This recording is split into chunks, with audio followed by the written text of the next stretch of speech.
saya Fazan Ridwana dari kelas 12 IPA 5 nomor absen 14. Di sini saya akan melakukan ujian praktikum kimia, yaitu uji larutan elektrolit. Alat dan bahan yang dibutuhkan di sini ada larutan cuka, larutan gula, kemudian ada larutan garam NaCl, kemudian ada sabun colek,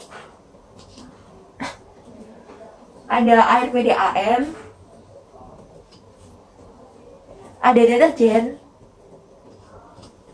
kemudian ada marimas rasa jeruk, dan yang terakhir adalah air hujan.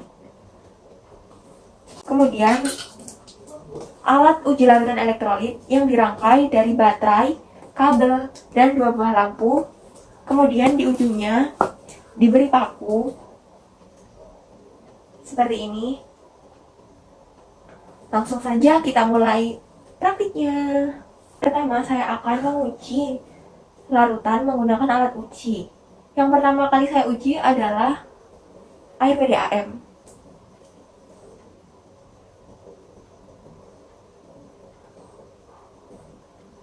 Pada air PDAM tidak terdapat gelembung dan lampu tidak menyala. Hal ini menunjukkan bahwa air PDAM termasuk ke dalam larutan non-elektrolit. Yang kedua, saya akan mencoba pada larutan marimas.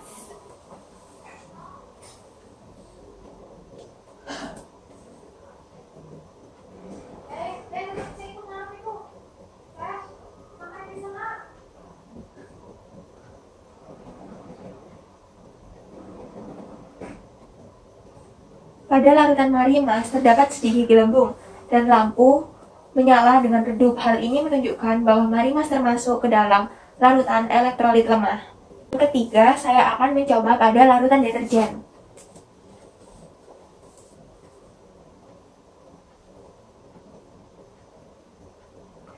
Terdapat banyak gelembung dan nyala lampu menjadi terang. Hal ini menunjukkan bahwa deterjen termasuk ke dalam larutan elektrolit kuat. Keempat, saya akan mencoba pada larutan sabun colek.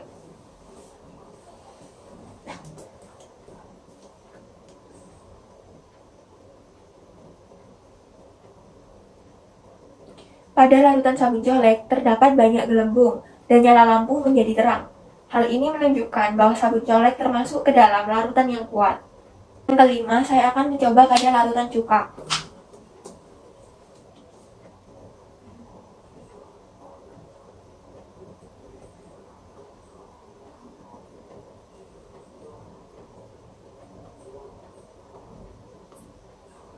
Pada larutan cuka terdapat sedikit gelembung dan nyala lampu redup. Hal ini menunjukkan bahwa cuka termasuk ke dalam larutan elektrolit yang lemah. Yang keenam, saya akan mencoba pada larutan garam NaCl.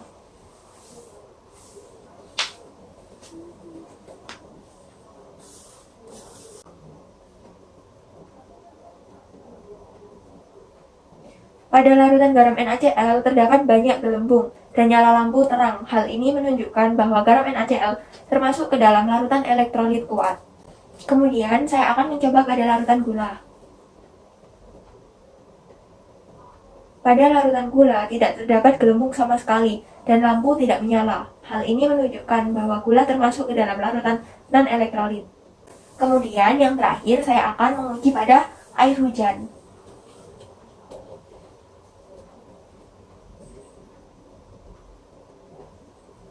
Pada air hujan tidak terdapat gelembung sama sekali dan lampu tidak menyala. Hal ini menunjukkan bahwa air hujan juga termasuk ke dalam larutan non-elektrolit. Berdasarkan hasil praktikum saya yang termasuk ke dalam larutan elektrolit kuat adalah deterjen, sabun colek, dan garam NaCl. Kemudian larutan yang termasuk ke dalam elektrolit lemah adalah marimas jeruk dan cuka. Kemudian larutan yang termasuk ke dalam non-elektrolit adalah air PDAM, air hujan, dan larutan gula. Larutan elektrolit mengandung partikel-partikel yang bermuatan kation dan anion. Diketahui bahwa jika arus listrik dialirkan ke dalam larutan elektrolit akan terjadi proses elektrolisis yang menghasilkan gas. Gelembung gas ini terbentuk karena ion positif mengalami reaksi reduksi dan ion negatif mengalami oksidasi. Jadi, dapat disimpulkan bahwa larutan elektrolit adalah larutan yang dapat menghantarkan arus listrik. Ketika dialirkan arus listrik ke dalamnya, larutan ini akan memberikan gejala berupa menyalanya lampu pada alat uji atau timbulnya gelembung gas dalam larutan. Larutan elektrolit dibagi menjadi 3, yaitu larutan elektrolit kuat adalah larutan yang baik dalam menghantarkan arus listrik. Kemudian larutan elektrolit lemah adalah larutan yang buruk dalam menghantarkan arus listrik. Selanjutnya adalah larutan non-elektrolit. Adalah larutan yang tidak dapat menghantarkan arus listrik, di mana lampu alat uji mati dan tidak dihasilkan gelembung gas dalam larutan. Larutan non-elektrolit ini tidak dapat menghantarkan listrik sebab tidak terdapat ion-ion bebas dalam larutan, karena zat terlarutnya tidak terdisosiasi dengan baik. Sekian video praktikum kimia yang saya lakukan. Mohon maaf apabila terdapat kesalahan. Wassalamualaikum warahmatullahi wabarakatuh.